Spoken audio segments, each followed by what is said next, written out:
Welcome you all. Let's approach our channel le. মোৰ নাম দীপাঙ্কৰ বৰগোহাঁই মই তোমালোকক কেমিষ্ট্ৰি পঢ়াম ঠিক আছে গতিকে আমি আজি প্ৰথম স্টাৰ্ট কৰিবলৈ ওলাইছো এটা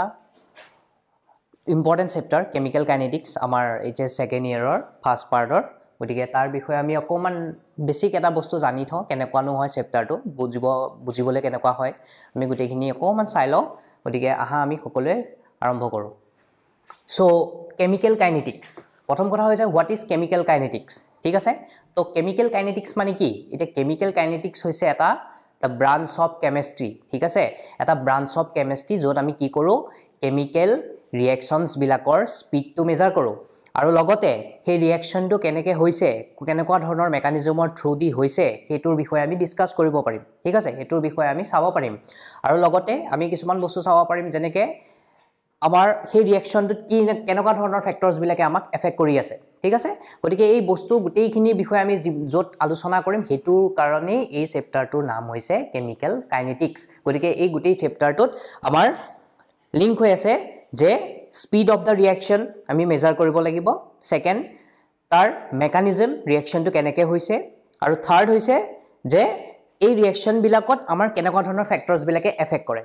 ঠিক আছে গতিকে এই বস্তুবিলাকৰ বিষয়ে আমি এতিয়া এই কেমিক্যাল কাইনেটিক্স চেপ্টাৰটোত আমি আৰম্ভ কৰিম ঠিক আছে ওকে নাও প্ৰথমতে এতিয়া কথা হৈছে যে কেমিক্যাল ৰিঅ্যাকশনস এতিয়া আমাৰ তাত কেমিক্যাল ৰিঅ্যাকশনস বুলি ক'লে আমাৰ নেচাৰত বহুত টাইপস অফ কেমিক্যাল ৰিঅ্যাকশনস থাকে ঠিক আছে এতিয়া কিছুমান ৰিঅ্যাকশনস হৈছে যে ভেৰি ফাষ্ট ৰিঅ্যাকশন ঠিক আছে আৰু কিছুমান ৰিঅ্যাকশনস হৈছে ভেৰি স্লো ৰিঅ্যাকশন আৰু কিছুমান ৰিঅ্যাকশন হৈছে মডাৰেট ৰিঅ্যাকশন ঠিক আছে so there are so many types of reactions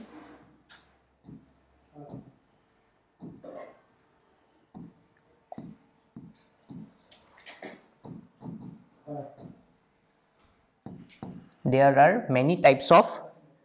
reactions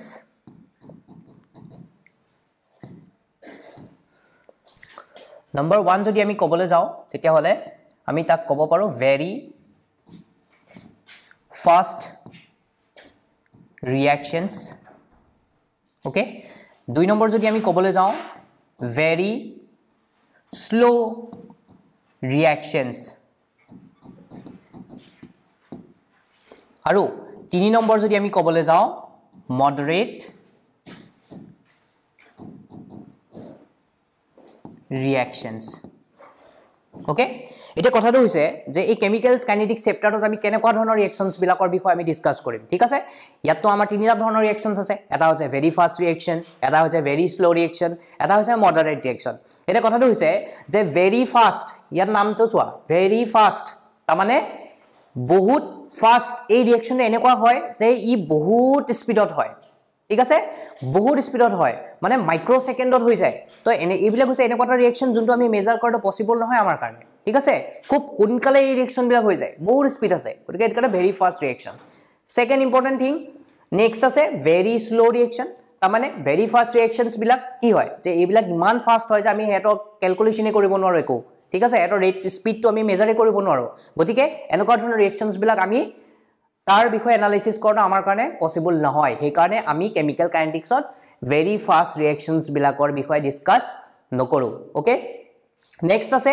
very slow ৰিঅ্যাকশনস এটা ভেৰি স্লো ৰিঅ্যাকশন তুমি কিবা এটা কাম কৰিব বিচাৰিছা ঠিক আছে তোমাৰ হাতত স্পেসিফিক টাইম আছে তোমাৰ হাতত স্পেসিফিক এটা টাইম দিয়া আছে যে তুমি আজিৰ পৰা প্ৰায় 10 দিনৰ ভিতৰত এই কামটো তুমি কৰি তাৰ পৰা ৰিজাল্টটো উলিয়াব লাগে ঠিক আছে এতিয়া তোমাৰ সেই কামটো সাপোজ তুমি কেনেবাকে কৰি আছা তোমাক কাবাক কৰিবলৈ দিলা তুমি সেই কামটো বেলেগক যদি কৰিবলৈ দিলা তেতিয়া হলে তেওঁ জনিবা তোমাক 10 দিনৰ ভিতৰত নকৰি পেলাই তোমাক 15 দিনৰ ভিতৰত বলে কৰি মেলি ৰিজাল্টটো দি দিছে তেতিয়া হলে সেই বস্তুটো কিবা লাভ হ'ব জানো নহয় না তাৰ মানে তোমাক যেতিয়া লাগে তোমাৰ মতে সেই উইদিন দ্যাট টাইমৰ ভিতৰত তোমাক সেই টাইম পিৰিয়ডৰ ভিতৰত তোমাক দিব পাৰিব লাগিব তেতিয়াহে তোমাৰ কামত আহিব সেই ৰিজাল্টটো গতিকে এই ভেৰি স্লো ৰিঅ্যাকশন বিলাক কি হয় যে তোমাক কিবা এটা ৰিজাল্ট বা তুমি কিবা এটা এক্সপেৰিমেন্ট কৰিছা তুমি সেই এক্সপেৰিমেন্টৰ ৰিজাল্টটো তোমাক 1 ঘণ্টাত লাগে এতিয়া আৰু সেই এনেকুৱা ভেৰি স্লো ৰিঅ্যাকশনস বিলাকৰ ক্ষেত্ৰত তুমি যদি তেহেতক পাৰফৰ্ম কৰা তেতিয়া হলে হেতে বলে ৰিজাল্টটো তোমাক 10 ঘণ্টা পিছতহে দিছে তেতিয়া হলে তোমাক তো কামতে নাহিল তেতিয়া হলে হয় না নাই গতিকে সেই কাৰণে আমি ভেৰি স্লো ৰিঅ্যাকশনস বিলাকৰ বিষয়ে আমি ইয়াত ডিসকাস নকৰো নেক্সট থাকি গল যে মডারেট রিঅ্যাকশনস এই মডারেট রিঅ্যাকশনস বিলাক কি হয় যে বহুত বেছি ফাস্টও নহয় বহুত বেছি স্লো নহয় এটা মাজত থাকে ঠিক আছে গতিকে এনেকুৱা ধৰণৰ ৰিঅ্যাকশনস বিলাক আমি তাৰ ডিটেইল এনালাইসিস কৰিব পাৰিম হেকাৰণে ইয়াক আমি কি বুলি কওঁ মডাৰেট ৰিঅ্যাকশনস আৰু আমি কেমিক্যাল কাইনেটিক্স চেপ্টাৰটোত আমি এই ধৰণৰ ৰিঅ্যাকশনসৰ বিষয়ে আমি আলোচনা কৰিব গৈ আছো ওকে ঠিক আছে নাও এতিয়া আমি নেক্সট আহো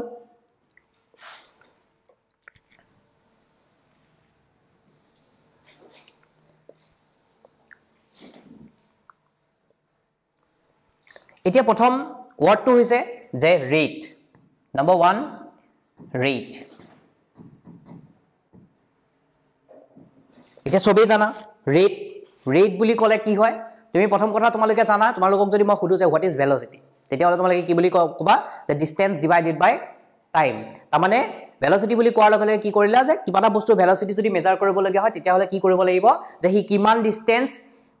কিমান টাইমৰ ভিতৰত কভাৰ কৰিছে হেতুক আমি উইদিন দ্যাট টাইম মানে উইথ ৰেসপেক্ট টু টাইমত যদি মেজাৰ কৰিব পাৰো তেতিয়া হলে তাক আমি কি বুলি কম ভেলোসিটি বুলি ক'ব পাৰিম ঠিক তেনেকে ৰেটটো যেতিয়া ৰেট মানে কি আমি ৰিঅ্যাকশন এটা ৰেট বুলি যদি কৈ আছো তাৰ মানে হেতু হৈছে সেই ৰিঅ্যাকশনটো এটা স্পিড গতিকে আমি তাৰ স্পিডটো মেজাৰ কৰিব গৈ আছো এটা স্পিড যদি মেজাৰ কৰিব লগা হয় তেতিয়া হলে মোৰ তাত এটা মোস্ট ইম্পৰ্টেন্ট বস্তু লাগিব হেতু হৈছে কি টাইম তাৰ মানে তোমাৰ ৰেট ইকুৱেল টু কি থাকিব তোমাৰ কাৰণে ৰেট ইকুৱেল টু যদি তুমি কবলৈ যোৱা তেতিয়া হলে তোমাৰ তাত কি থাকিব উইথ ৰেসপেক্ট টু টাইম তুমি মেজাৰ কৰিব লাগিব এটো হৈছে ইম্পৰ্টেন্ট টাইম ঠিক আছে টাইমৰ ৰেসপেক্টত তুমি মেজাৰ কৰিব লাগিব তেতিয়াহে তুমি ৰেট ওয়াৰ্ডটো ইউজ কৰিব পাৰিবা ঠিক আছে আদাৰৱাইজ নোৱাৰিবা তোমালোকে ওকে নেক্সট এটা কথা হৈছে ৰেট আৰু যেহেতু এতিয়া আমি কেমিক্যাল ৰিঅ্যাকশনস পঢ়ি আছো গতি কেমিক্যাল ৰিঅ্যাকশনত এটা বস্তু ইউজ হয় এটা টাৰ্ম ইউজ হয় হেতু হৈছে কি জানানে হেতু হৈছে কনসেন্ট্ৰেচন ঠিক আছে হেতু হৈছে এটা কনসেন্ট্ৰেচন গতিকে আমি যদি চাও তেতিয়া হলে ৰেট ইকুৱেল টু আমি লিখিব পাৰিম চেঞ্জ ইন কনসেন্ট্ৰেচন মই কনসেন্ট্ৰেচনটো শৰ্ট ফৰ্মত লিখিছো তো change in concentration divided by time তো এইটোকে আমি সিম্পলি কি বুলি কম ৰেট তাৰ মানে তোমাক যদি কোনোবাই খুদে যে what is rate in chemical kinetics তেতিয়া হলে তুমি কি বুলি কবা যে change in concentration divided by time that's it okay ঠিক আছে নাও আমি এটা কাম কৰো আমি এটা ৰিঅ্যাকশন এটা কনসিডাৰ কৰি লও A plus B arrow dilu C plus D okay ইয়াৰ আগত মই এটা কোএফিশিয়েন্ট দি দিও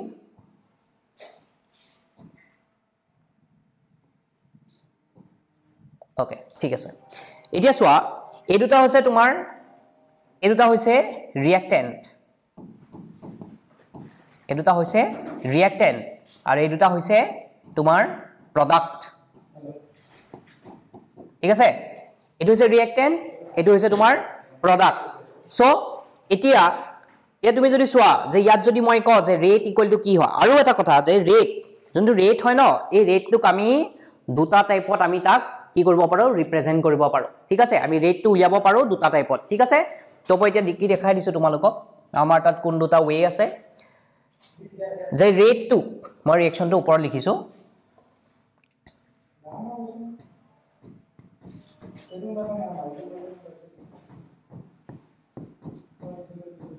okay so etia rate can be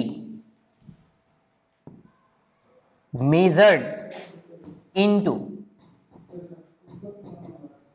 two ways ঠিক আছে rate can be measured into two ways number 1 average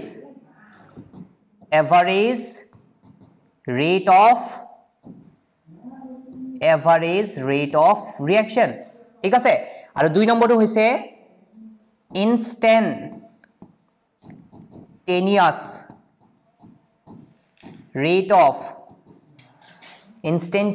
rate of reaction ঠিক আছে so rate can be measured into two ways এটা হৈছে average rate of reaction আৰু এটা হৈছে instantaneous rate of reaction এটা চাও এটো তানো আমি কেনেকৈ উলিয়াব পাৰো ঠিক আছে ওকে এটা চোৱা প্ৰথম কথাটো চোৱা এভাৰেজ আৰু এফালে আছে instantaneous average rate of reaction instantaneous rate of reaction মানে হৈছে কি এভাৰেজ মানে কি এটা কিবা এটা বস্তু যদি আমি এভাৰেজ উলিয়াবলৈ যাও তেতিয়া হলে কি বুজা যায় যে আমি যদি এটা নিৰ্দিষ্ট টাইম ইন্টাৰভেলৰ ভিতৰত যদি আমি কিবা এটা বস্তু মেজাৰ কৰো তেতিয়া হলে তাক আমি কি বুলি কও এভাৰেজ বুলি কও যেনেকে যদি তুমি সিম্পলি চোৱা যে এভাৰেজ ওয়াৰ্ডটো যদি বুজিবলৈ যাও তেতিয়া হলে তুমি চাব পাৰা যদি মই তোমাক লিখি দিও যে ডেল্টা ভি তেতিয়া হলে তুমি কি লিখা v2 minus v1 ঠিক আছে তাৰ মানে তুমি কি বুজালা যে ফাইনাল মাইনাস ইনিশিয়াল ঠিক আছে ঠিক তেনেকে এই কামখিনি তুমি কেতিয়া কৰিবা এটা নিৰ্দিষ্ট টাইম ইন্টাৰভেলৰ ভিতৰত কৰিবা তাৰ মানে হেতুক তুমি কি কৰিব পাৰা এটুক তুমি ডেল্টা t ইকুৱেল টু কি কৰিব পাৰা t2 minus t1 ঠিক আছে গতিকে এতিয়া average rate of the reaction বুলি যদি মই তোমাক কওঁ তেতিয়া হলে তুমি কেনেকে তাক ৰিপ্ৰেজেন্ট কৰিবা সোৱা মই দেখাই দিছো এবাৰ average rate of the reaction বুলি যদি মই কৈ দিও তেতিয়া হলে তুমি কি লিখিবা ইকুৱেল টু লিখিবা ডেল্টা সিম্বল দিবা এটো মই ধৰি লৈছো ভি নহয় মই কিবা বেলেগ ধৰিছো ভি এক্স ধৰিছো যেহেতু আমি কেমিক্যাল ৰিঅ্যাকশন বুজাইছো গতিকে তাৰ কাৰণে আমি কনসেন্ট্ৰেচন ধৰিব লাগিব ঠিক আছে গতিকে এক্স টুক আমি কনসেন্ট্ৰেচন বুলি ধৰি লৈছো আৰু ডিভাইডেড বাই টাইম তাৰ মানে তুমি কি বুজিলা যে এভাৰেজ ওয়াৰ্ডটো যেতিয়া আহিব তুমি তেতিয়া এটা কি সিম্বল ইউজ কৰিব লাগিব তেতিয়া তুমি এটা ডেল্টা সিম্বলটো ইউজ কৰিব লাগিব হেতুৱে বুজাব তোমাক এভাৰেজ ঠিক আছে ওকে নেক্সট এটা 2 নম্বৰটো আমাৰ আছিলে ইনস্ট্যান্টেনিয়াস ৰেট অফ ৰিঅ্যাকশন ঠিক আছে instantaneous rate of reaction 2 নম্বৰটো হৈছে instantaneous rate of reaction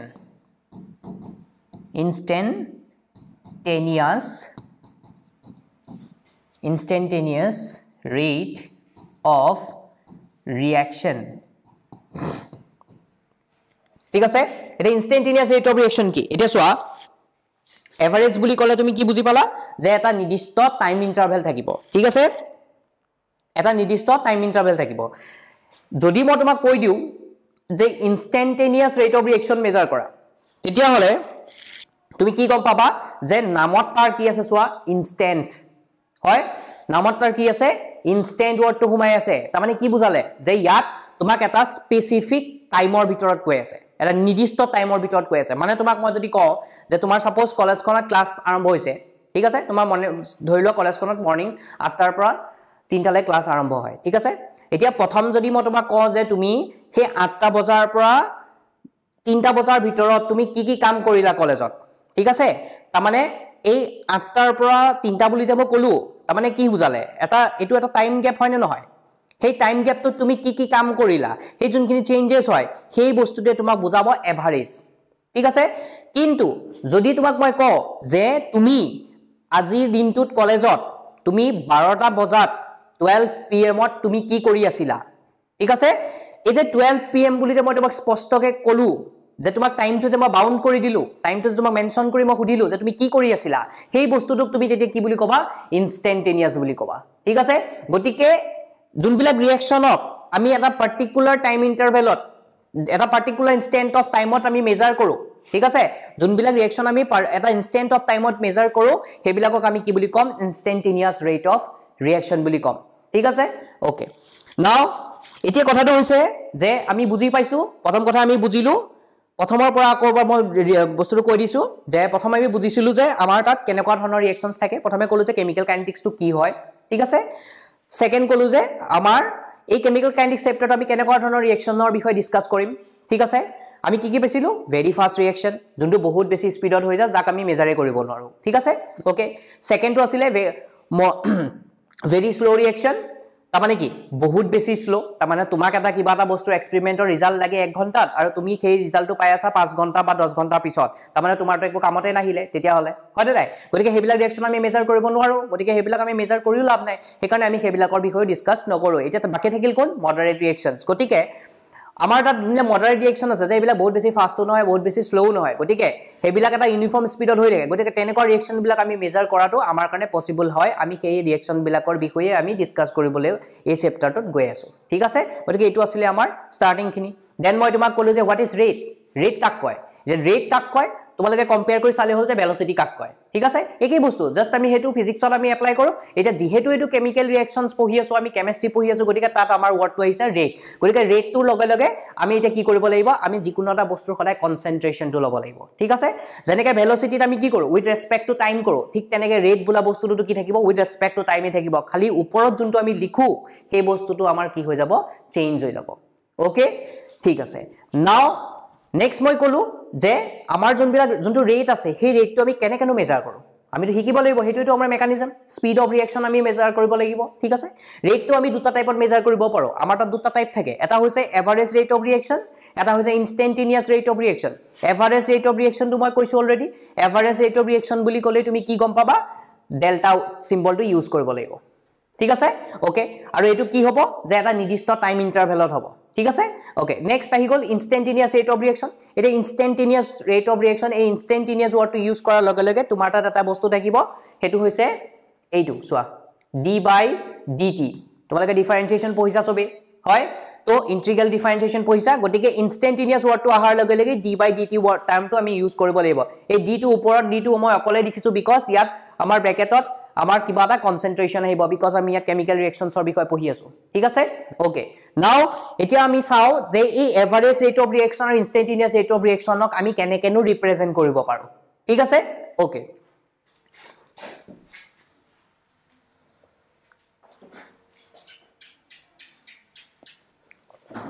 ঠিক আছে এতিয়া আমি এটা ৰিঅ্যাকশন কনসিডাৰ কৰি লৈছো যত a + b প্ৰডাক্ট দিছে c আৰু d ঠিক আছে গটিকে a এটা ৰিঅ্যাকটেন্ট b এটা ৰিঅ্যাকটেন্ট c আৰু d টো হৈছে মোৰ কাৰণে প্ৰডাক্ট এতিয়া a ৰ লগত আছে এটা স্মল a b ৰ লগত আছে এটা স্মল b c ৰ লগত আছে এটা কি হ'ব c ৰ লগত কি আছে c ৰ লগত আছে এটা স্মল c d ৰ লগত আছে এটা স্মল d ওকে এতিয়া একিটাকনো কি বুলি কয় একিটাৰ নাম আছে একিটাৰ নামটো হৈছে যে একিটাক আমি কি বুলি কও জানানে এই গুটেই কিটাক মই এটা নাম দিও ৰিঅ্যাকশন এটাৰ যেতিয়া আমি এনেকুৱা নাম্বাৰ বিলাক পাও এবিলাক একচুয়ালি ডিজিট হয় কিছুমান নাম্বাৰ হয় এবিলাকক আমি কি বুলি কও জানানে এবিলাকক আমি কও স্টয়কিওমেট্রিক কোএফিসিয়েন্ট এবিলাকক আমি কি বুলি কও স্টয়কিওমেট্রিক কোএফিসিয়েন্ট বুলি কও ঠিক আছে এবিলাকক কি বুলি কও আজিৰ পৰা মনত ৰাখিবা স্টয়কিওমেট্ৰিক কোএফিসিয়েন্ট বুলি কও ঠিক আছে গটিকে আমি বিভিন্ন ধৰণৰ ৰিঅ্যাকশনছ পাইছো আমি ক্লাস 10 তো আমি পঢ়িছিলো যে ব্যালেন্স দা কেমিক্যাল ইকুয়েশন হয় হে ব্যালেন্সিং কৰোতে আমাৰ যে কিছুমান ৰিঅ্যাকশনৰ আগত যে নাম্বাৰ বিলাক যে থাকে এই নাম্বাৰ বিলাককে আমি স্টয়কিওমেট্রিক কোএফিসিয়েন্ট বুলি কও ঠিক আছে মই এটা এক্সাম্পল দি দেখাই দিছো কেনেকুৱা হয়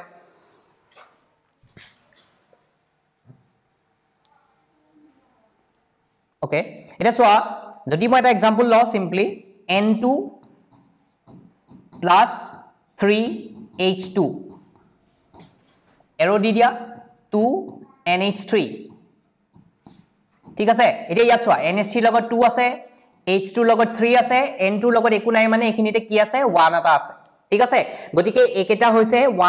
3 2 এই নাম্বাৰ বিলাক হৈছে মোৰ কি এই নাম্বাৰ বিলাক মোৰ হৈছে স্টয়কিওমেট্ৰিক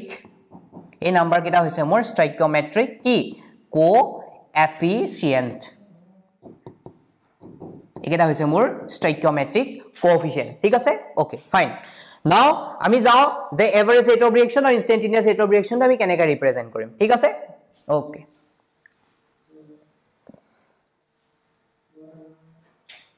এতিয়া আমি ৰিপ্ৰেজেন্ট কৰো ৰিপ্ৰেজেন্টেশন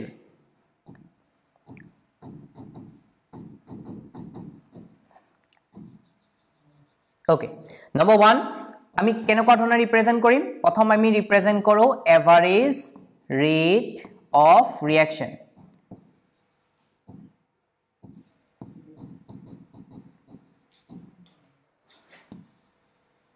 প্ৰথম আমি ৰিপ্ৰেজেন্ট কৰিম এভাৰেজ ৰেট অফ ৰিঅ্যাকশন এতিয়া প্ৰথম এভাৰেজ ৰেট অফ ৰিঅ্যাকশনটো আমি কেনেকৈ ৰিপ্ৰেজেন্ট কৰিম সোয়া ওকে লিসেন এতিয়া এটা বস্তু সোয়া যিকোনো ৰিঅ্যাকশন হক যিকোনো কেমিক্যাল ৰিঅ্যাকশন হক তোমাৰ এফালে ৰিঅ্যাকটেন্ট থাকিব আৰু এফালে কি থাকিব প্ৰডাক্ট থাকিব ঠিক আছে ওকে এতিয়া তুমি এটা বস্তু চাব পাৰা যে ৰিঅ্যাকশন এটা যেতিয়া ৰিঅ্যাকটেন্টৰ পৰা প্ৰডাক্টলৈ যায় তাৰ মানে কি বুঝো ৰিঅ্যাকশনটো কমপ্লিট হৈছে ওকে সাপোজ এটো বুজাৰ আগতে মই তোমাক এটা জেনাৰেল এটা এক্সাম্পল দি লৈছো সাপোজ তুমি কলেজলৈ যাবা তুমি ব্ৰেকত কিবা খাবলৈ যাবা তুমি ঘৰৰ পৰা কিবা এটা পইচা আনিবা ঠিক আছে সাপোজ তুমি 100 रुपीस লৈ আহিছা ওকে এতিয়া তোমাৰ যেতিয়া ব্ৰেকৰ টাইম হয় তুমি ব্ৰেকৰ টাইমলৈ হোৱা লৈকে তোমাৰ ভুক লাগে এটা তোমাৰ যদি ভুক লাগে তেতিয়া হলে তুমি খাবলৈ দোকানলৈ যাব লাগিব আৰু দোকানত গলে তোমাক এনে খাবলৈ থৰি না দিব তুমি কি কৰিব লাগিব তুমি সেই 100 টকাটো দোকানীক দিব লাগিব দোকানীক দিলে তুমি সেই অনুপাতে তুমি খোৱাটো পাবা তাৰমানে তুমি কি বুজিলা যে তুমি ঘৰৰ পৰা যোনটো 100 টকা আনিছিলা হেতু তোমাৰ কাৰণে ৰিএক্টেন্ট আছিলে ঠিক আছে আৰু তুমি যে 100 টকাটো যে দোকানত দিবা তাৰ বিনিময়ত যে তুমি খোৱা বস্তুবোৰ যে পাবা সেই খোৱা বস্তুবোৰ তোমাৰ কাৰণে কি হৈ গল প্ৰডাক্ট হৈ গল ঠিক আছে তাৰমানে তুমি কি গম পালা যে তুমি 100 টকাটো খৰচা কৰাৰ বিনিময়তহে তুমি খাবলৈ পাই আছা তাৰমানে তুমি কি বুজি পালা যে তোমাৰ ৰিএক্টেন্টৰ যোনটো এটা কেমিষ্ট্ৰিৰ ভাষাত যদি মই কওঁ যে এটা কেমিক্যাল ৰিঅ্যাকশনত ৰিএক্টেন্টৰ যোনটো কনসেন্ট্ৰেচন থাকে হেতু কমি যায় ঠিক আছে ৰিএক্টেন্টৰ যোনটো কনসেন্ট্ৰেচন থাকে হেতু কি হৈ যায় কমি যায় আৰু যোনটো প্ৰডাক্টৰ কনসেন্ট্ৰেচন থাকে হেতু কি হয় বাহি যাব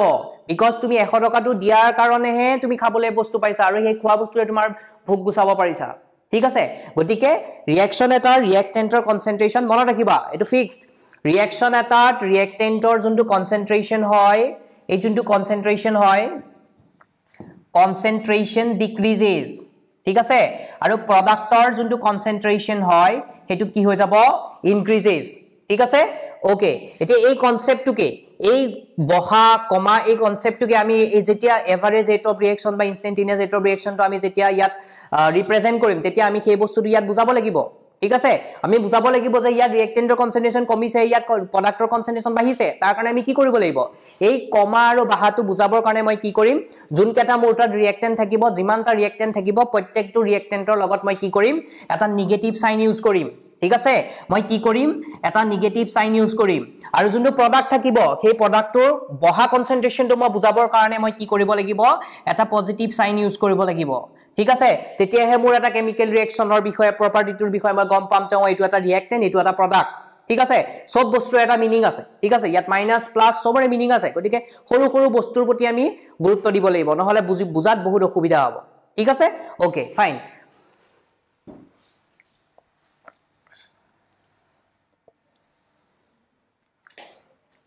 এতিয়া আমি average rate of reaction to represent কৰো তেতিয়া হলে সোয়া এভাৰেজ ৰেট অফ ৰিঅ্যাকশন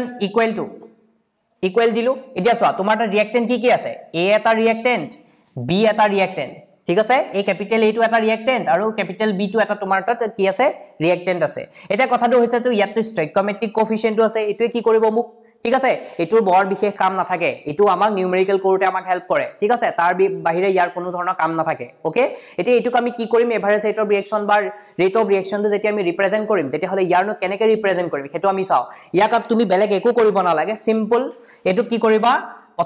প্ৰথমে এ এটা ৰিঅ্যাক্টেন্ট গটিকে এই ৰিঅ্যাক্টেন্টটো আমি কি জানো যে ৰিঅ্যাকশন এটা ৰিঅ্যাক্টেন্টৰ কনসেন্ট্ৰেচন সদায় কমে গটিকে কমাৰ কাৰণে তুমি কি কৰিব লাগিব প্ৰথমে ইয়াত এটা মাইনাস দিব লাগিব ঠিক আছে এটো ফাৰ্স্ট কাম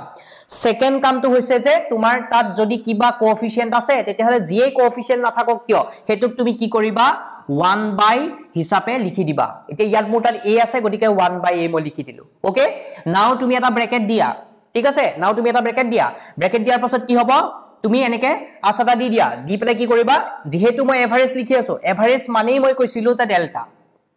হল এভাৰেজ মানেই ডেল্টা গটিকে এভাৰেজ কনসেন্ট্ৰেচন সিম্বল দিয়াৰ পাছত স্কয়াৰ ব্ৰেকেট দি পেলে কি লিখিম যোনটো ৰিঅ্যাক্টেন্ট মোৰ তাত আছে এ হেতু লিখিম এতিয়া সোয়া ইয়াত যে মই স্কয়াৰ ব্ৰেকেট দিছো হেতুৰ মিনিং আছে বিকজ কেমিক্যাল ৰিঅ্যাকশন এটাত কনসেন্ট্ৰেচন টাৰ্মটো কোনে বুজাব এই স্কয়াৰ ব্ৰেকেটত দিলেহে বুজা যায় ঠিক আছে গটিকে তুমি স্কয়াৰ ব্ৰেকেটটো দিবই লাগিব ওকে ডিভাইডেড বাই এতিয়া মই কৈছো মই ৰেট লিখি আছো গটিকে মোৰ তাত ফিক্স কি থাকে divided by T okay next এতিয়া সোয়া এই কামখিনি হৈ গল ইয়াৰ কামখিনি মোৰ হৈ গল সম্পূৰ্ণ নেক্সট মোৰ তাত ৰিঅ্যাক্টেন্ট কি আছে বি এতিয়া মই বি লে আহো এতিয়া সোয়া ৰিঅ্যাকশনত প্লাস আছে কাৰণে তুমি আকৌ ইয়াত প্লাস দি নিদিবা এটো নিয়ম নহয় গতিকে ইয়াত মই কি কৰিব লাগিব ইকুৱেল দিব লাগিব ঠিক আছে এটা যেহেতু বি এটা ৰিঅ্যাক্টেন্ট হয় গতিকে ইয়াৰ আগতো মই মাইনাস দিব লাগিব কাৰণ ৰিঅ্যাকশন এটা ৰিঅ্যাক্টেন্টৰ কনসেন্ট্ৰেচনটো সদায় কি হৈ যায় কমি যায় গতিকে মাইনাস দিলু কোএফিচিয়েন্ট কি আছে স্মল বি গতিকে স্মল বি টুক মই কি বুলি লিখিম স্মল b টুক মই 1/b বুলি লিখিম সিমিলাৰলি মই এটা ব্ৰেকেট দিলু ব্ৰেকেট দিয়াৰ পাছত মই কি কৰিম যেহেতু এভাৰেজ গটিকে ডেল্টা মোৰ ৰিঅ্যাক্টেন্ট কি আছে b তাৰ মানে স্কয়াৰ ব্ৰেকেটৰ ভিতৰত মই b লিখিব লাগিব ডিভাইডেড বাই কি লিখিম ডিভাইডেড বাই মই ডেল্টা t লিখিম ওকে নেক্সট ইকুৱেল দি দিয়া নেক্সট এতিয়া মই কাৰ কাৰণে আহিম এতিয়া মই প্ৰডাক্টৰ ফালে আহিম ঠিক আছে এতিয়া মই প্ৰডাক্টৰ ফালে আহিম মোৰ তাত প্ৰডাক্ট কি আছে ক্যাপিটাল c আৰু ক্যাপিটাল d ইয়াৰ লগতো কোএফিচিয়েন্ট আছে এতিয়া কথাটো হৈছে যে ৰিঅ্যাকশন এটা এখিনি প্ৰডাক্ট হয় এখিনি হৈছে মোৰ ৰিঅ্যাক্টেন্ট মানে আৰ ৰিঅ্যাক্টেন্ট এখিনি মোৰ ৰিঅ্যাক্টেন্ট হয় আৰু এখিনি মোৰ কি হয় প্ৰডাক্ট হয় ঠিক আছে এটা যেহেতু ৰিঅ্যাকশন এটা ৰিঅ্যাক্টেন্টৰ কনসেন্ট্ৰেশন কমে প্ৰডাক্টৰ কনসেন্ট্ৰেশন বাঢ়ি যায় তেতিয়া হলে প্ৰডাক্টৰ কনসেন্ট্ৰেশন বঢ়াটো বুজাবলৈ হলে মই প্ৰথমে এটা সিম্বল ইউজ কৰিম that is plus okay next এতিয়া যেহেতু ইয়াত স্টয়কিওমেট্ৰিক কোএফিচিয়েন্ট আছে 1/c কৰি দিলো নেক্সট ব্ৰ্যাকেট দিয়া তাৰপিছত যেহেতু এভাৰেজ লিখি আছো ডেল্টা দিয়া capital C আছে গটিকে concentration of C লিখা divided by delta T লিখি দিয়া ওকে নেক্সট মোটা লাস্ট এটা প্ৰডাক্টৰ টার্ম বাকি আছে হেতু হৈছে D গটিকে প্লাস দি দিয়া প্লাস দি পেলাই 1/d লিখি দিয়া ব্র্যাকেট দি দিয়া delta square bracket capital D divided by delta T লিখি দিয়া বাস মোৰ হৈ গল কাম ঠিক আছে এতিয়া সোয়া আমি ধুনিয়াকে গুটে বস্তুটো ৰিপ্ৰেজেন্ট কৰিলো ওকে এতিয়া সোয়া ইয়াত কি লিখিছো মই minus 1/a concentration of A divided by T ঠিক তেনেকে B2 কাৰণে লিখিলো then C2 কাৰণে লিখিছো then D2 কাৰণে লিখিছো হৈ গল এই দুটা মোৰ ৰিঅ্যাক্টেন্ট আছিল এই দুটা মোৰ প্ৰডাক্ট আছিল ঠিক আছে ওকে এটা কথাটো হৈছে যে আৰু এটা কোৱেশ্চন আহিব পাৰে যে এইকিটা একদম ইকুৱেল কিয় কৰিছো ইকুৱেল এই কাৰণে কৰিবলগীয়া হৈছে বিকজ এটুক মই ব্যালেন্স কৰি ৰাখিছো সোয়া ধুনিয়াকে স্টয়কিওমেট্ৰিক কোএফিচিয়েন্ট দিছো মই সাইন কেটা দিছো ৰিঅ্যাক্টেন্টৰ কনসেন্ট্ৰেশন কমিছে প্ৰডাক্টৰ কনসেন্ট্ৰেশন বাঢ়িছে আৰু মোস্ট ইম্পৰ্টেন্টলি তুমি যদি সহজতে বুজিবলগীয়া হয় তেতিয়া হলে তুমি বুজিব পাৰা তোমাক যে মই কৈছিলো যে 100 টকাটো তুমি ঘৰৰ পৰা লৈ আহিলা ব্ৰেকত এতিয়া তুমি খাবলগীয়া হৈছে ভুক লাগিছে তোমাক দোকানীজনে 100 টকাৰ বিনিময়ত সেই 100 টকাৰে বস্তু দিব ঠিক আছে তুমি 100 টকা খৰচা কৰিছা তাৰ বিনিময়ত 100 টকাই খাবলৈ পাইছা তুমি 100 টকা দি 200 টকা খাবলৈ পোৱা নাই ঠিক তেনেকে মোটা ৰিঅ্যাক্টেন্টটো যিমান আছে মোটা প্ৰডাক্টটো হিমানেই থাকিব লাগিব ঠিক আছে এই কাৰণে গটেখিনিকে মই ইকুৱেল কৰি লিখিব পাৰো ঠিক আছে ওকে এবিলা কৈছে নিয়ম এবিলা ৰুল মনত ৰাখিবৰ কাৰণে মই তেনেকে কৈছো ঠিক আছে ওকে নেক্সট এটা আছিল এটো মোৰ average rate of reaction next মই এটা লিখিম 2 নম্বৰটো হৈছে ইনস্ট্যান্টেনিয়াস ৰেট অফ ৰিঅ্যাকশন একেবাৰে সহজ instantaneous rate of reaction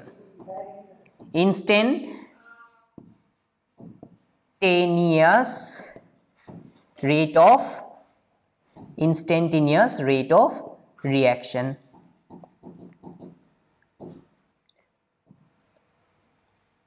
okay এটা ইনস্ট্যান্টেনিয়াস ৰেট অফ ৰিঅ্যাকশন তো আমি কি কৰিম সোয়া মই তেতিয়াই কৈছিলো যে ইনস্ট্যান্টেনিয়াস ৰেট অফ ৰিঅ্যাকশন তো লিখোতে বেলেগ একো কৰিব নালাগে ওপৰটো যেনেকৈ আছে তেনেকৈ পাতিম চাই যোৱা যেহেতু ৰিঅ্যাক্টেন্ট আছে মাইনাস দিলু কোএফিচিয়েন্ট আছিল 1/a দিলু ইনস্ট্যান্টেনিয়াস ওয়াৰ্ডটো আহাৰ লগে লগে মই কি ইউজ কৰিম বুলি মই কৈছিলো যে তোমালোকক আমি d/dt ইউজ কৰিম বুলি কৈছিলো ঠিক আছে গটিকে ইয়াত মই কি লিখিম সোয়া d কনসেন্ট্রেশন কি হ'ব ৰিঅ্যাক্টেন্ট প্ৰথম a আছে গটিকে a divided by dt bracket close কৰিলো ওকে নেক্সট ইকুৱেল দিলু মাইনাস দিয়া আকৌ 1/b দিয়া ঠিক আছে ব্র্যাকেট দিয়া d capital B divided by dt okay close next equal কি আছে এটা প্ৰডাক্টৰলে আহিম প্ৰডাক্টত কি আছে 1/c প্লাস দিলু 1/c ব্র্যাকেট দিয়া d concentration of C divided by dt bracket close কৰি দিয়া ইকুৱেল টু প্লাস 1/d আছে small d bracket closed then d capital D concentration of D divided by dt okay so কিবা difference আছে একো difference নাই just d/dt লিখিব লাগে okay so বস্তুবিলা সহজে হয় ঠিক আছে বস্তুবিলা সহজে হয় তোমালোকে অকমান মনোযোগ দিলে হয় অলপতে বস্তুবিলা খলনি হৈ যায় ঠিক আছে গতিকে আমি ভালকে এইবিলাক বস্তু মনত ৰাখিব লাগিব এতিয়া আমি এইবিলাক বস্তু লিখিলো হয়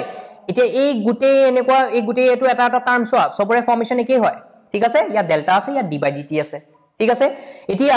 আমি এই প্ৰত্যেকটোকে এটা নাম দিব পাৰো এই প্ৰত্যেকটোকে আমি এটা নামও দিব পাৰো ঠিক আছে এই প্ৰত্যেকটোৰে নিজৰ এটা নাম আছে এই গুটে ফৰ্মেশনটোক আমি কি বুলি ক'ব পাৰিম ঠিক আছে গটিকে এই নামটোৰ ওপৰত বেস কৰি আমাৰ এটা নিউমেৰিকেলস আছে বহুত এই নামটো আমি জানিব লাগিব এই নামটো জানিলেহে আমি তাৰ ম্যাথছ বিলাক কৰিব পাৰিম বিকজ আমাৰ ম্যাথছত লিংগুইষ্টিক ভাবে দি দিব ঠিক আছে গটিকে মই এতিয়া তোমাক এটা দেখাই দিও simply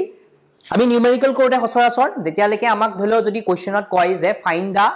average rate of the reaction তেতিয়া তুমি delta use কৰি পেলাই লিখিবা ওকে যদি তোমাক কয় যে find the instant বা write the instantaneous rate of the reaction তোমাক ৰিঅ্যাকশন এটা দি দিব দি পেলাই ক'ব যে write the instantaneous rate of the reaction তেতিয়া তুমি d/dt লিখিবা ওকে আৰু যদি তোমাক একো নকয় তেতিয়া হলে তোমাৰ ইচ্ছা তুমি যোনটো ইউজ কৰা মোৰ মতে d/dt ইউজ কৰিলে বেছি ভাল হয় কাৰণ এটো ডেল্টাটো আকৌ এনেকৈ বনাই থাকিব লাগে গতিকে টাইম এটা নষ্ট হয় এই কাৰণে তুমি d/dt ফৰ্মটো ইউজ কৰিব পাৰা ঠিক আছে ওকে নেক্সট এতিয়া চোৱা এতিয়া আমি যদি এটা টাৰ্মক আমি যদি চাও চোৱা আমাৰ টাৰ্মসবোৰ কি আছিল যে সাপোজ -1/a আছিল bracket Dilu d concentration of A divided by dt okay এটি এটোৰ নাম কি এটি এটোৰ নাম যেতিয়া আমি নাম নেমিংত আহু ন নেমিংত আহিলে আমি কোএফিচিয়েন্টটো নধৰো কচৰাচৰ গতিকে কোএফিচিয়েন্টটো তুমি নিলিখিও থব পাৰা ঠিক আছে গতিকে তুমি কি লিখিবা জাস্ট -2 দিলেই হ'ল মাইনাস দি পেলাই যোনটো কোএফিচিয়েন্ট আছে কোএফিচিয়েন্টটো নালাগে যোনটো -2 দিয়া মাইনাস দি পেলাই এটো ফর্ম লিখা এতিয়া তুমি এটো নাম কি দিবা এটো নাম কি হৈছে জানানে এটো নাম হৈছে রেট অফ এতিয়া চোৱা এ এটা ৰিঅ্যাক্টেন্ট হয় ঠিক আছে ৰিঅ্যাক্টেন্টৰ কনসেন্ট্ৰেশনটো সদায় কি হয় কমি যায় ঠিক আছে একাৰণে মই ইয়াৰ নামত কি লিখিম জানানে রেট অফ দিস অ্যাপিয়ারেন্স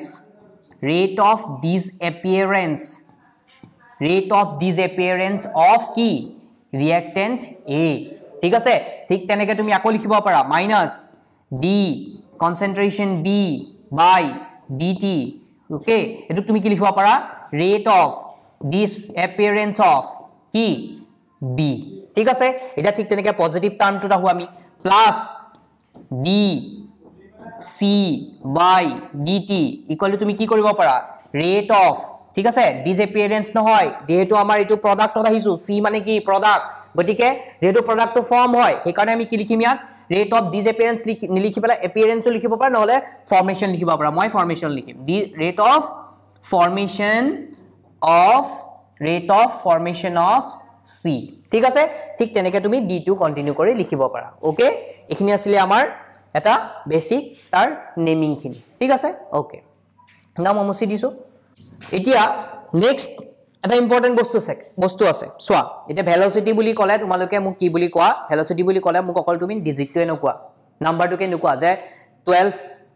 20 মই তোমাক যদি খুদু যে ভেলোসিটি কিমান তুমি যে ঘৰৰ পৰা যে তোমাৰ কলেজলৈ গৈছা তোমাৰ সেই বাইকখনত যোনটো বাইকখন দি যে আহিছিলা বাইকখনৰ ভেলোসিটি কিমান আছিল তুমি মোক কবা নেকি স্যাৰ 50 মই বুজিয়ে নাপাম 50 কি velocity মানে কি যে তুমি তাৰ লগত 50 km/h বুলি কবা তাৰ মানে কি বুজালে যে তুমি ইউনিট টু দিয়াৰ কাৰণে হে মই বুজি পালো যে তুমি velocity কথা কৈ আছা মোক ঠিক আছে ঠিক তেনেকে ৰেট টু মেজাৰ কৰোতে ৰেটৰ এটা কি থাকিব নিৰ্দিষ্ট ইউনিট থাকিব ঠিক আছে গতিকে ৰেটৰ যোনটো ইউনিট হয় সেই ইউনিটটো কি হ'ব সোৱা মেইনলি আমি এটা ইউনিটৰ বিষয়ে ডিসকাস কৰিম unit of rate okay unit of rate ঠিক আছে এটা আমি চাও একদম সিম্পল যাবা সিম্পল যিমান সিম্পল ৰাখিবা হিমান উনকালে বুজি পাবা এটা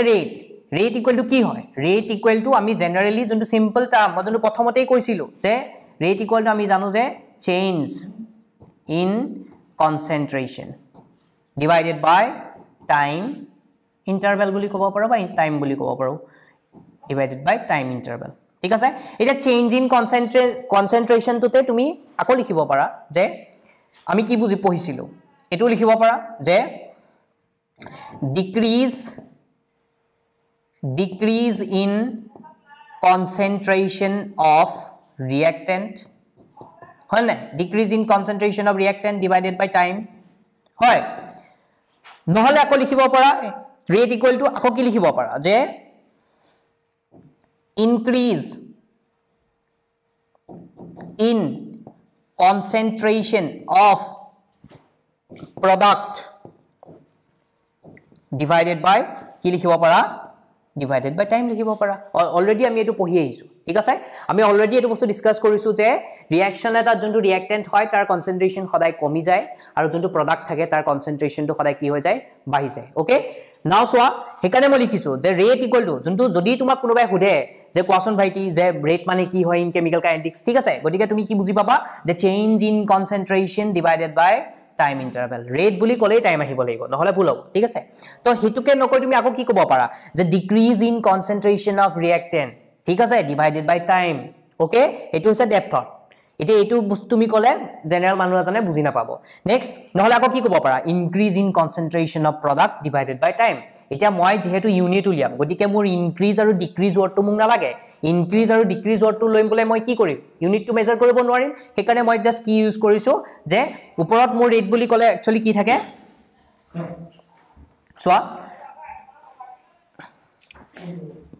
সো ৰেট বুলি কলে একচুয়ালি কি থাকে ওপৰত কি থাকিব কনসেন্ট্ৰেচন থাকিব আৰু তলত মোৰ কি থাকিব অনলি টাইম থাকিব ঠিক আছে এটা তুমি সোৱা প্ৰথম কথা হৈছে মুখস্থ বিদ্যা কোনো কাৰণত নহয় ঠিক আছে সব বস্তু কনসেপ্টৰ থ্ৰু দি বুজিলে কিমান সোনকালে মনত থাকিব ওকে ওকে নাও সব কনসেন্ট্ৰেচন এটা কনসেন্ট্ৰেচন মানে কি কথাটো হল এটো যে হোৱাট ইজ কনসেন্ট্ৰেচন এতিয়া তোমালোকে ফাৰ্স্ট ইয়াৰত যদি কেনেবাকে পঢ়িছিলা যে ফাৰ্স্ট চেপ্টাৰটোতে আছিল যে কনসেন্ট্ৰেচন মানে কি তাতে তোমালোকে এটা টাৰ্ম পঢ়িছিলা মোলাৰিটি ঠিক আছে তোমালোকে এটা টাৰ্ম পঢ়িছিলে কি মোলাৰিটি মোলাৰিটি মানে কি এটা তোমালোকে তাত দুটা বস্তু পাইছিলা এটা পাইছিলা ক্যাপিটাল এম এটা পাইছিলা স্মল এম তোমালোকৰ সকে ম্যাক্সিমামৰ খেলিমেলি লাগে ক্যাপিটাল এম দেখিলে গম পাবা ইটস এ মোলাৰিটি ঠিক আছে ইটস এ মোলাৰিটি আৰু স্মল এম দেখিলে গম পাবা এটো হৈছে মোলালিটি ঠিক আছে এটো হৈছে কি মোলালিটি এটো আমাৰ ভলিউমটো মেজাৰ কৰা হয় in litre volume in litre আৰু এটোত আমি ইন কিহত মেজাৰ কৰো কেজি ঠিক আছে এটোত আমি মাস ল এটো কাৰণে কেজি আহে ঠিক আছে এতিয়া কনসেন্ট্ৰেশন মানে হৈছে মোলাৰিটি এতিয়া মোলাৰিটি মানে কি ঠিক আছে মোলাৰিটি মানে কি হেতু যদি বুজি যাও তেতিয়া হলে আমাৰ কাৰণে ইজি হৈ যায় গতিকে এটো মুখস্থ কৰি লাভ নাই কনসেন্ট্ৰেশন মানে কি সিম্পল টাৰ্মত বুজিব লাগিব কনসেন্ট্ৰেশন মানে হৈছে মোলাৰিটি মোলাৰিটি মানে কি মোলাৰিটি মানে হৈছে মই কৈছো সোৱা মোলাৰিটি ক্যাপিটাল এম ইকুৱেল টু কি হ'ব নাম্বাৰস অফ মোলস অফ সলিউট কি লিখিবা নাম্বাৰস অফ মোলস অফ সলিউট ঠিক আছে number of moles of solute divided by কি হবে volume of the solution in liter volume of the solution in কি liter ঠিক আছে তাৰ মানে তুমি যদি সিম্পলি ইয়াত উলিয়াবলে যোৱা তেতিয়া হলে ওপৰত কি লিখিব পাৰিবা numbers of moles of solute তাৰ মানে কি mol ঠিক আছে আৰু যদি তুমি তলত চোৱা volume of the solution in liter তাৰ মানে তলত কি লিখিব পাৰিবা লিটাৰ তাৰ মানে এটুক যদি তুমি এতিয়া উলাইছোৱা কি লিখিবা mol per লিটাৰ বুজি পালা তাৰ মানে তুমি কি গম পালা যে মোলাৰিটিৰ ইউনিট কি হয় মোল পাৰ লিটাৰ এটা মোলাৰিটি মানে হৈছে কনসেন্ট্ৰেশন গতিকে কনসেন্ট্ৰেশনটো আকৌ বেলেগকে মই উলিয়াব নালাগে কনসেন্ট্ৰেশন মানে হৈছে মোল পাৰ লিটাৰ গতিকে ওপৰত মই ডাইৰেক্টলি লিখি দিও মোল পাৰ লিটাৰ ঠিক আছে গতিকে এইবিলাক মুখস্থ বিদ্যা কৰাৰ কোনো দৰকাৰ নাই মুখস্থ বিদ্যা যিমানে কৰিবা হিমানে সোনকালে পাহৰিবা তাতকে ভাল কনসেপচুয়ালি যোৱা এতিয়া বেছি ভালকে বস্তুবিলাক মনত ৰাখিব পাৰিবা ঠিক আছে নাও তলত মোৰ কি আছিল টাইমৰ ইউনিটটো সবেই জানা সেকেন্ড ঠিক আছে ফাৰ্স্ট ইয়াৰটো আহিছে সময়ৰ এককটো কি হয় সিম্বলটো খুদিছিলে ওকে এতিয়া সোৱা এটো তুমি কি লিখিবা এটো তুমি কেনেকৈ লিখি দিবা সোৱা ইকুৱেল দিয়া মোল পাৰ লিটাৰ পাৰ সেকেন্ড ঠিক আছে গতিকে এইটোই হৈছে তোমাৰ ৰেটৰ এটা ইউনিট যোনটো কি হৈছে মোল পাৰ লিটাৰ পাৰ সেকেন্ড ঠিক আছে গতিকে এইটো হৈছে তোমাৰ ৰেটৰ ইউনিট মোল পাৰ লিটাৰ পাৰ সেকেন্ড আৰু বস্তুবিলাক সদায় এনেকৈ পঢ়িব লাগে এনেকৈ পঢ়িলে তেতিয়া সোনকালে মনত থাকে এটো পাহৰি যোৱা না যায় আৰু ঠিক আছে গতিকে মুখস্থ বিদ্যা এভয়েড কৰিব লাগিব বস্তুবিলাক সব বস্তু বুজিব লাগিব ওকে নেক্সট এখিনি হৈ গল নেক্সট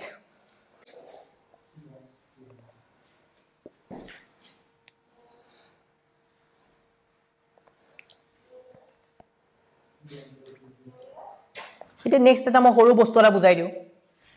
নেক্সট আমাৰ ইয়াত আৰু কি পঢ়িম আমি ইয়াৰ পাছতে আমি পঢ়িম ৰেট ল পঢ়িম ঠিক আছে ৰেট ল তাৰ মানে আৰু এটা বস্তু মই ইয়াত দেখাই দিছো যে আমি নেক্সট এটা বস্তু চাও মই কৈছিলো যে আমি কি পঢ়িম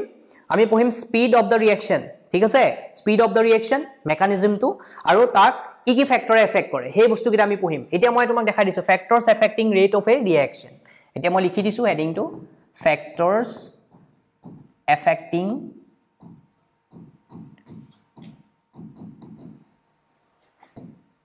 rate of a reaction okay factors affecting rate of a key reaction এতিয়া সোৱা যিকোনো এটা বস্তু খদাই কিছুমান ফ্যাক্টৰ থাকিব এফেক্ট কৰিবই যেনেকে আমাক কিছুমান ফ্যাক্টৰে এফেক্ট কৰি থাকে যেনেকে তোমাৰ ঘৰৰ পৰিবেশটোৰ ওপৰত বহুত ডিপেন্ড কৰে তুমি তেতিয়াহে পঢ়িব পাৰিবা তুমি পঢ়িব পাৰিবা নে নোৱাৰা তোমাৰ মনোযোগ বহিব না নাই তুমি পঢ়িবলৈ যেতিয়া বহিছা তোমাৰ সাৰাউন্ডিংটো ঠিক থাকিব লাগিব তেতিয়াহে তুমি গম পাবা যে তোমাৰ পঢ়াত মনোযোগ বহিছে নে নাই যদি পঢ়িবলৈ বহিছা ওচৰত বুলে খুব হুলস্থুল হৈ আছে তেতিয়া হলে তোমাৰ তেনেকুৱা জায়গাত মন নবহে ঠিক আছে তো এনেকুৱা আমাৰ কেমিক্যাল ৰিঅ্যাকশনস বিলাকটো হয় তে কেমিক্যাল ৰিঅ্যাকশনস বিলাকত কি হয় কেমিক্যাল ৰিঅ্যাকশনস বিলাকত বহুত কেটা ফ্যাক্টৰ থাকে যোনকেইটাই আমাক এফেক্ট কৰে ঠিক আছে তো নাম্বাৰ 1 ফ্যাক্টৰ বুলি যদি মই কওঁ তেতিয়া হলে নাম্বাৰ 1 ফ্যাক্টৰটো যদি মই কবলৈ যাওঁ তেতিয়া হলে তুমি এটো কি ক'ব পাৰিবা জানানে মই প্ৰথমে টেম্পাৰেচাৰৰ কথা কম কাৰণ এই টেম্পাৰেচাৰটোৱে বহুত ক্ষেত্ৰত আমাৰ মেজৰ ৰোল প্লে কৰে টেম্পাৰেচাৰ ঠিক আছে 2 নম্বৰটো মই কম 2 নম্বৰটো কি কম 2 নম্বৰটো হৈছে concentration of the reactant concentration of the কি বুলি কম মই reactant বুলি কম ঠিক আছে ওকে নেক্সট আৰু ফ্যাক্টৰ থাকিব 3 নম্বৰটো মই কাৰ কথা কম 3 নম্বৰটো মই কথা কম ক্যাটালিস্টৰ কথা সবে জানা মেবি ক্যাটালিস্ট কি হয় 4 নম্বৰ এটা ফ্যাক্টৰ থাকিব 4 নম্বৰ ফ্যাক্টৰটো কি হ'ব 4 নম্বৰ ফ্যাক্টৰটো কথা মই যদি কওঁ হেতু হৈছে সাৰফেস এৰিয়া বুলি ক'ব পাৰো ঠিক আছে 4 নম্বৰটো মই সাৰফেস এৰিয়া বুলি ক'ব পাৰো ঠিক আছে নেক্সট যদি 5 নম্বৰটো ক'বলৈ যাও তেতিয়া হলে 5 নম্বৰটো কথাও ক'ব পাৰিম মই 5 নম্বৰটো কি হ'ব পাৰে মোৰ 5 নম্বৰটো মই এক্সপোজাৰ টু লাইট বুলি ক'ব পাৰিম exposure to light okay exposure to light 6 নম্বৰটো যদি ক'বলৈ যাও 6 নম্বৰটো কথা ক'লে কি কম nature of reactant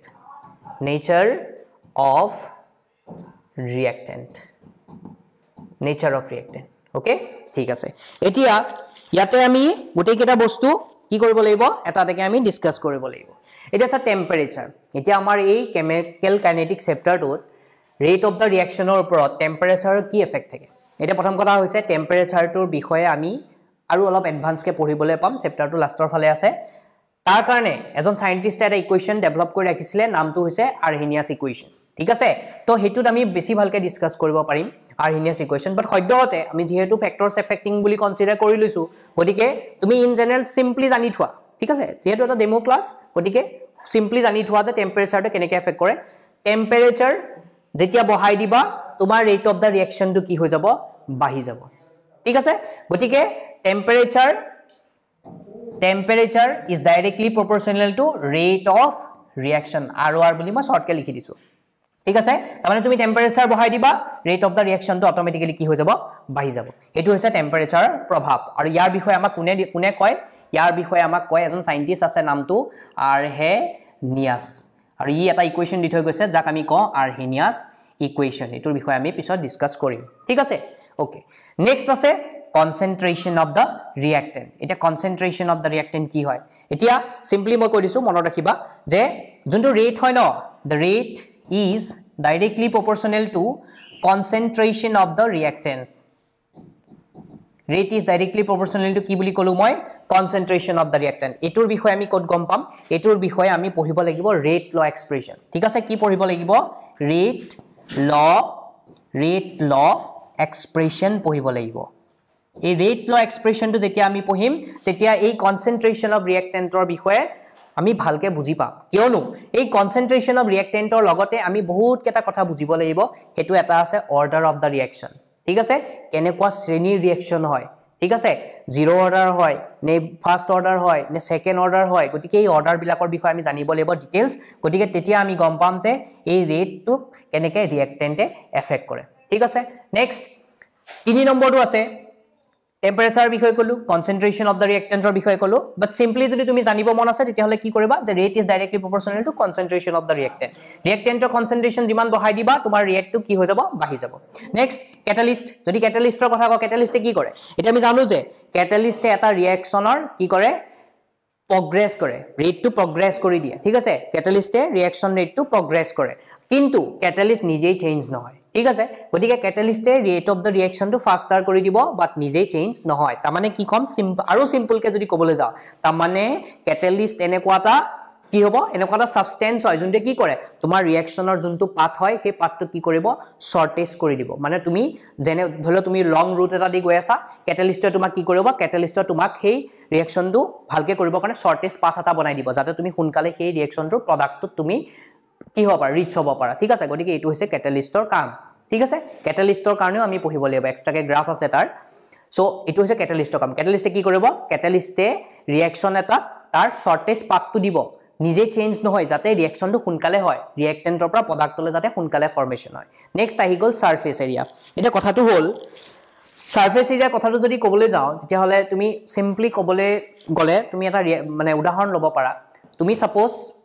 3 KG chicken লৈছা 3 কেজি চিকেন লৈ ইমান কনমান কেৰাহী এটা তুমি বনাবলৈ লৈছা আৰু 3 কেজি চিকেন লৈ তুমি ইমান ডাঙৰ কেৰাহী এটা বনাব লৈছা ঠিক আছে এটা তুমি মোক নিজেই কোৱা যে তোমাৰ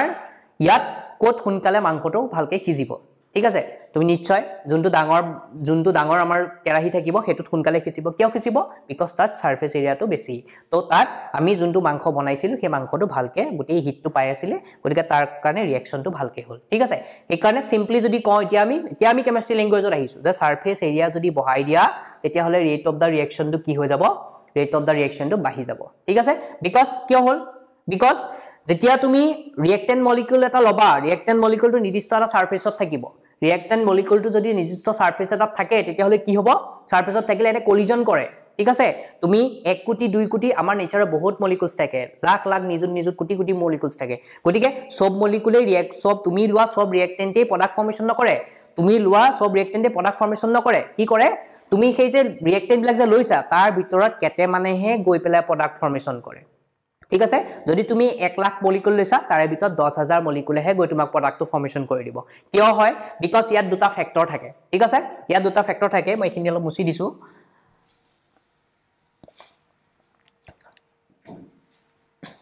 বহুত নাম্বাৰ অফ মলিকুলছ আছে এতিয়া নাম্বাৰ অফ মলিকুলছ থাকিলে হিমানেই প্ৰডাক্ট ফৰ্মেশন নকৰিবা প্ৰডাক্ট ফৰ্মেশন কৰিবলৈ হলে মোক দুটা বস্তু লাগিব প্ৰডাক্ট ফৰ্মেশন কৰিবলৈ হলে মোক দুটা বস্তু লাগিব এটা হৈছে proper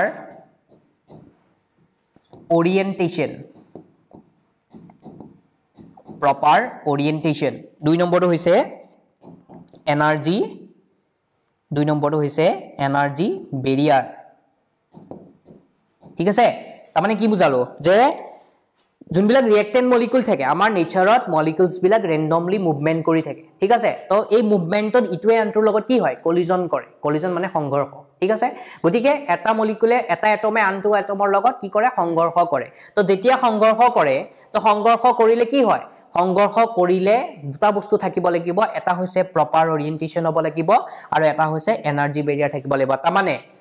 এই যোনটো প্ৰপাৰ অৰিয়েন্টেশন এটোৱে বুজাইছে যে মই ইতে তোমালোকলে চাই পেলাই যোনটো আই টু আই কন্টাক্ট কৰি যোনটো পঢ়াই আছো এটো হৈছে এটা গুড কমিউনিকেশন ঠিক আছে এটোৰ জৰিয়তে মই বুজিব পাৰো যে তোমালোকে কিমান গম পাই আছা বা মই তোমালোকে কিমান বুজি আছা মোৰ কথাবিলাক বুজিছানে নাই তো এই গোটেই বস্তুবিলাক মই ভালকে গম পাই যাও ডাইৰেক্টলি ঠিক আছে গতিকে এটো কোৱা হৈছে প্ৰপাৰ অৰিয়েন্টেশন মানে হেড অন কলিজন বুলি কোৱা হয় তাৰ মানে মুখামুখি সংঘৰ্ষ ঠিক আছে তুমিও মোৰ ফালে চাই আছা মই তোমাৰ ফালে চাই আছো তো মানে এটো হৈছে এটা প্ৰপাৰ কি প্ৰপাৰ অৰিয়েন্টেশন আৰু এই কামটো যেতিয়া হ'ব তেতিয়াহে তোমাৰ কি হ'ব প্ৰডাক্ট ফৰ্মেশন হ'ব পাৰিব সেকেন্ডটো হৈছে এনাৰ্জি বেৰিয়াৰ এটা ৰিয়েক্টেন্ট মলিকুলে প্ৰডাক্টলে যাবলৈ হলে তাত সাফিশিয়েন্ট এমাউন্ট অফ এনাৰ্জি থাকিব লাগিব আৰু সেই এনাৰ্জিটো পালেহে হি প্ৰডাক্ট ফৰ্মেশন কৰিব পাৰিব গতিকে এই গোটেই বস্তুবিলাক কোনে দিব মোক সাৰফেস এৰিয়াখন যিমান ভাল হ'ব হিমান বেছিকে কলিজন হ'ব larger surface area more will be the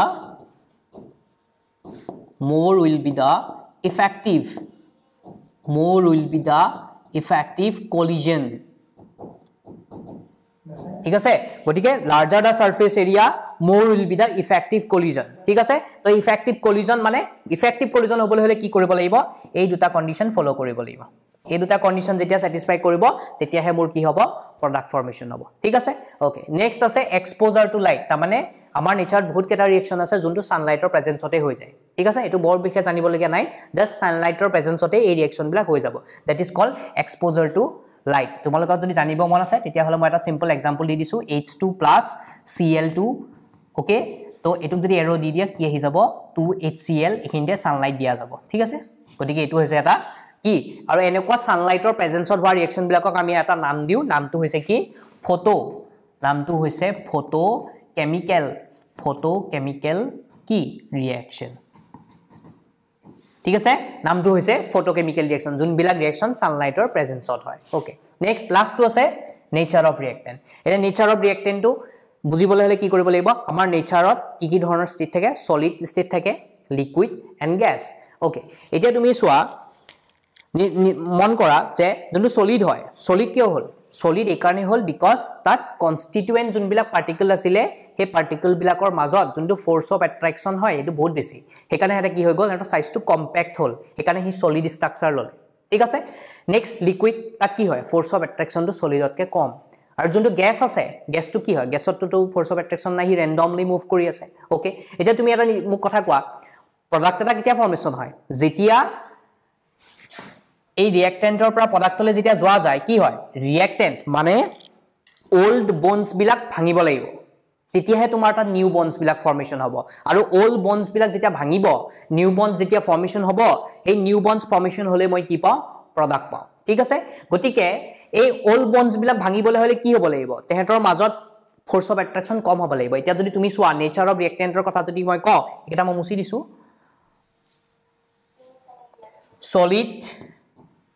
solid liquid and gas এটি ইয়াত যদি চোৱা